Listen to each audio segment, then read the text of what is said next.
Welcome dear all. आज इस video में हम NIOS के 12th standard Hindi chapter number 6 नई कविता जिसे लिखा है अगेय और भवानी प्रसाद मिश्र जी ने।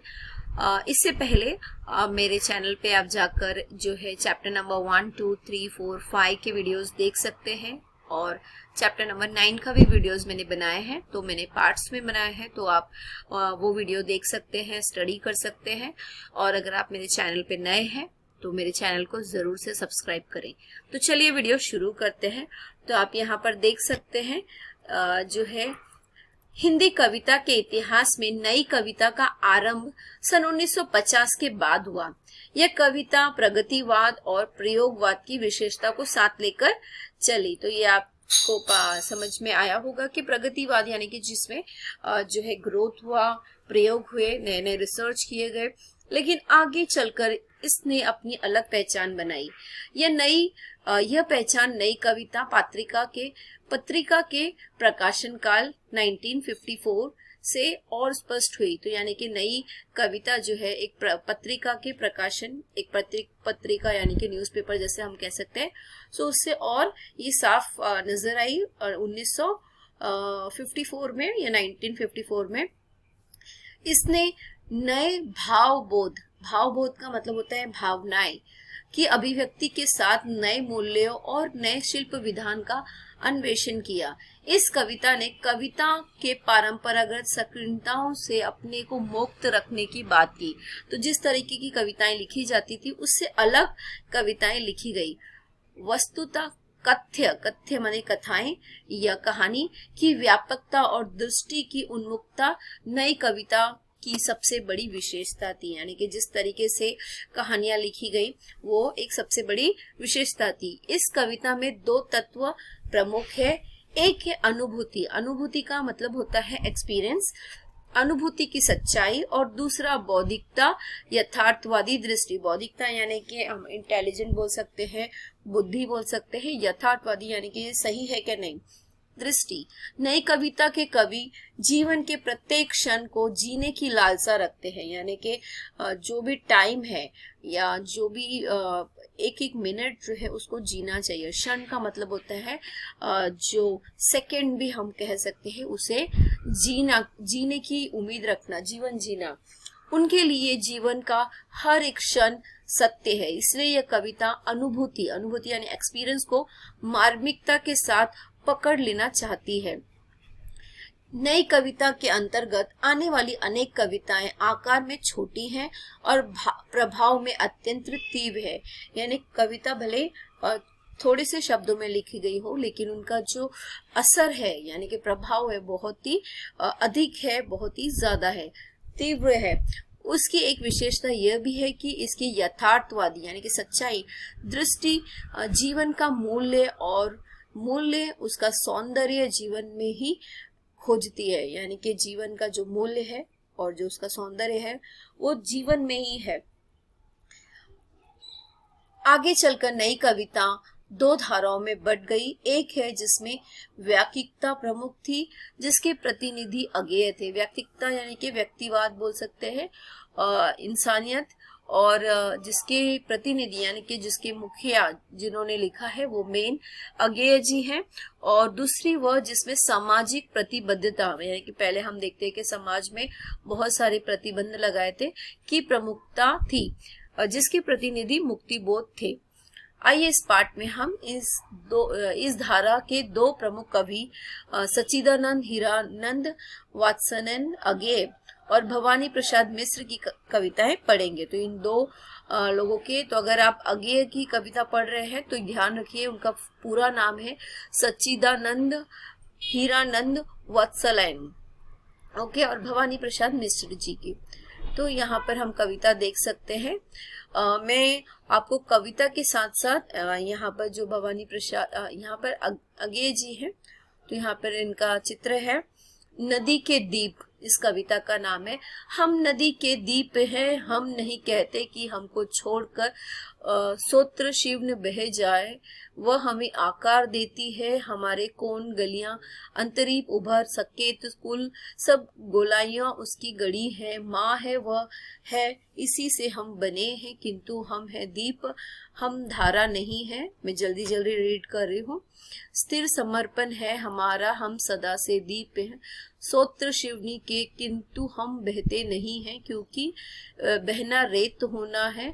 हम बहेंगे तो रहेंगे ही नहीं, पैर उखड़ेंगे, पलवन होगा, ढहेंगे सहेंगे, बह जाएंगे, और फिर हम चूर्ण होकर भी कभी क्या धारा बन सकते। रेत बनकर हम सलील को तनिक गंधाल ही करेंगे, अनुपम योगी ही बनेंगे। दीप है हम, यह नहीं है शाप, यह अपनी नियति। हम नदी के पुत्र हैं, बैठे नदी के कोड में। वह वृद्ध भूखंड से हमको मिलती है, और हम भूखंड अपना पितर है।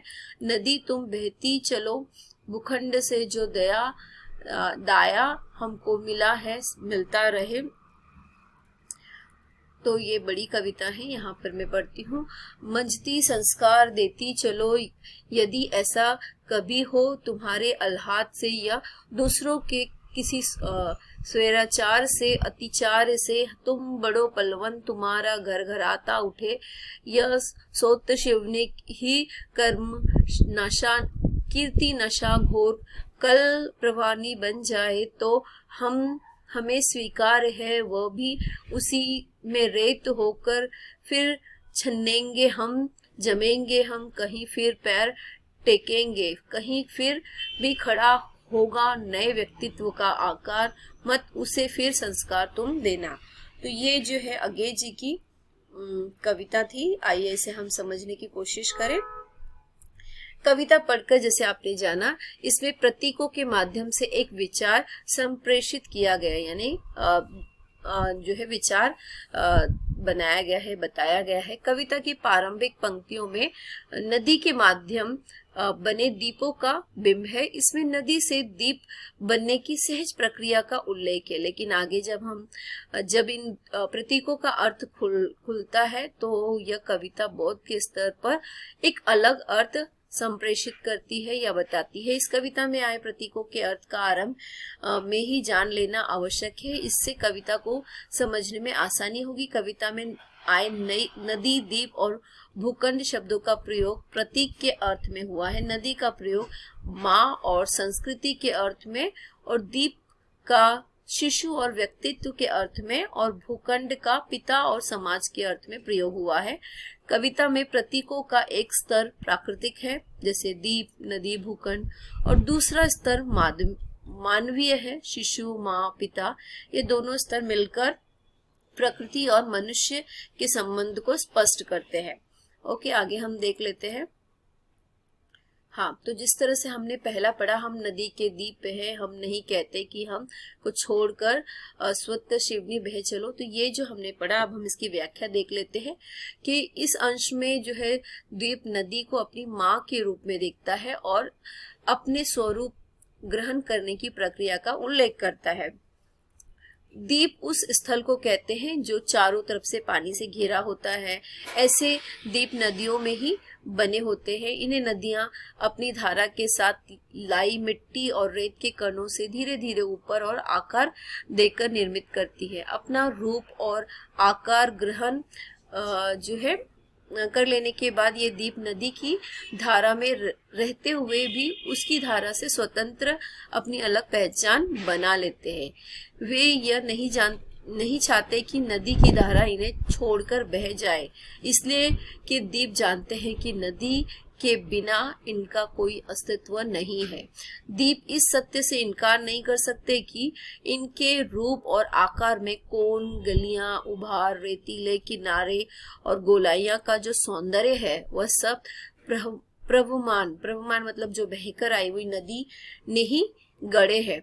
नदी में अपना अस्तित्व प्राप्त करने वाले दीप नदी को अपनी माँ के रूप में देखते हैं। कविता की इन पंक्तियों में नदी माँ का प्रतीक है और दीप उसके शिशु यानी बेटे या बच्चे का प्रतीक है। जिस प्रकार माँ अपने गर्भ में शिशु को धारण करके उसे रूप आकार देकर जन्म देती है, उसी प्रकार नदी भी दीप को रूप और आकार देकर उसे गढ़ती है। जिस प्रकार धीरे धीरे शिशु अपनी माँ से भिन्न अपनी एक अलग पहचान प्राप्त करता है, उसी प्रकार दीप भी नदी से भिन्न अपना स्वतंत्र अस्तित्व प्राप्त करता है। कविता की इन आरंभिक पंक्तियों में कवि का उद्देश्य नदी और दीप के समान प्राकृतिक अर्थ को व्यक्तिगत करना नहीं है, बल्कि यहाँ नदी और दीप का प्रयोग प्रतीकात्मक अर्थ में किया गया है। कवि बताना चाहते हैं कि जैसे नदी दीप के रूप, आकार और सौंदर्य को गढ़ती है, उसी एक स्वरूप प्रदान करती है, एक पहचान देती है, उसी प्रकार माँ अपनी ममता, प्रेम और परिश्रम से अपने शिशु बच्चे का पालन पोषण कर उसके शरीर को पुष्ट आकार और चेतना को उत्तम संस्कार देकर उसे व्यक्तित्व प्रदान करती है, यानी कि उसे अच्छे संस्कार देती है, डिसिप्लिन देती है, जिससे वह समाज में अपनी स्वतंत्र पहचान प्राप्त करने में सक्षम हो सके, बन सके, अपनी पहचान बना सके। कवि बल देते हुए कहता है कि नदी दीप को जन्म देने वाली उसकी माँ है। आगे हम देखते हैं, यहाँ पे दूसरा अंश इस तरह से है। अगर हम देखते हैं कि किंतु हम है दीप, तो यहाँ पर हम जल्दी से इसका जो है दूसरा देख लेते हैं कि अपनी पहचान अथवा अस्मिता के प्रति सजगता मनुष्य का सामान्य प्रवृत्ति है। मतलब हम जो है अपनी पहचान रखना चाहते हैं। आधुनिक हिंदी कविता में यह प्रवृत्ति प्रयोगवाद के साथ विशेष रूप से प्रकट हुई है। साहित्य में इस धारा के प्रवर्तक अज्ञेय माने जाते हैं। अज्ञेय ने अपने साहित्य में व्यक्ति स्वतंत्रता और उसकी असीमता का एक मूल्य के रूप में स्वीकार करते हुए व्यक्तित्व को विशेष महत्व दिया है। इस अंश में दीप व्यक्तित्व का प्रतीक है, जो नदी से उसने अपना रूप धारण किया है। अज्ञेय ने कविता में इस व्यक्तित्व के निर्मित होने, उसके रूप आकार ग्रहण करने और उसके अक्षय बने रहने की प्रक्रिया को प्रतीकों और बिंबों के माध्यम से अभिव्यक्त किया है। इसकी व्याख्या हम देख लेते हैं कि कविता के इस अंश की प्रारंभिक दो पंक्तियों में पुनः विराम के साथ दो वाक्य, कवि ने अपनी बात पर बल देने के लिए ऐसा वाक्य लिखा है। यह बात दृढ़ता पूर्वक कही गई है कि किंतु हम है दीप, हम धारा नहीं है। इस कथन के द्वारा कवि दीपों के अस्तित्व, उसकी पहचान की प्रामाणिकता को स्पष्ट रूप से स्थापित करना चाहते हैं। कवि बताते हैं कि दीप प्रवहमान यानी बहने वाला नदी से ही बने हैं, लेकिन वे स्थिर हैं। नदी हमेशा बहती रहती है, प्रवहमान होती रहती है, लेकिन वो स्थिर है। इस स्थिर रूप में ही उनकी पहचान है।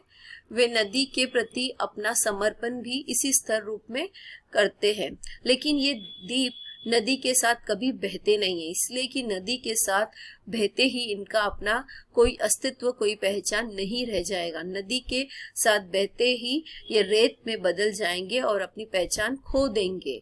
आगे की पंक्तियों में अस्तित्व और या पहचान के मिटने को बड़े यथार्थवादी और संवेदनशील ढंग से रेखांकित किया गया है। दीपों का अस्तित्व तभी तक स्थिर है जब तक वह जमीन से जुड़ा है, अन्यथा दीप ढहने लगे, जल में डूबने लगेंगे, नदी के प्रवाह के धक्के लगेंगे और इस तरह अपनी पहचान खोकर नदी में रेत बनकर बह जाएंगे। कवि इन पंक्तियों में दीप की असीमता अथवा पहचान को लेकर यहाँ एक मार्मिक प्रश्न करता है कि दीप अपनी पहचान को मिटाकर नदी के साथ रेत बनकर बहते हुए क्या कभी धारा की पहचान पा सकते हैं? वस्तुतः दीप अपनी पहचान मिटाकर रेत बनकर नदी की धारा के साथ बहते हुए धारा होने की पहचान कभी नहीं पा सकते, बल्कि इस तरह रेत बनकर बहते हुए वह नदी के जल की स्वच्छता को थोड़ा गंदा और मटमैला ही करेंगे और नदी का वह जल किसी काम का नहीं रह जाएगा। आई होप ये वीडियो आपके लिए यूजफुल है। तो यहाँ पर पहचान के बारे में बताया और माँ के जो है नदी को माँ के रूप में वर्णित किया गया है। ये पहला वीडियो है, पहला पार्ट है इस चैप्टर का, चैप्टर नंबर 6 का पार्ट 1 है। इसे आप जरूर सुने, एग्जाम में पास हो। All the best.